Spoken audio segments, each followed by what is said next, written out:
என் நரம்புகளில் அரச இரத்தம் உள்ளது. ஆனால் உங்கள் மகனை கொன்றது முஃபாசா தான். முஃபாசாவை நான் பழிவாங்க வேண்டியிருந்ததால் முஃபாசாவை பிடிக்க உதவுவேன் என்று கூறுகிறார். நாங்கள் மைலேலுக்கு செல்கிறோம். நீங்கள் என் கால் தடங்களை பின்தொடரலாம். நீங்கள் முஃபாசாவை அங்கே கண்டுபிடித்து அவரை கொல்லலாம் என்று டாக்கா கூறினார். இருளில் முஃபாசா தன் சகோதரனுக்கு போட்ட பொறி பற்றி தெரியவில்லை.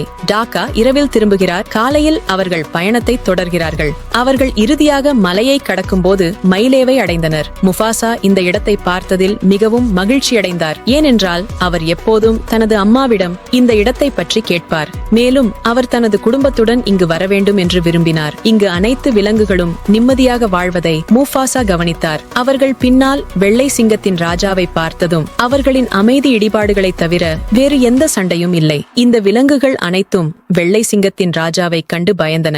ஏனென்றால் அவை அனைத்தையும் அவர் சோர்வடையச் செய்தார். முஃபாசாவை துரத்தும் வெள்ளை சிங்கத்தை பற்றி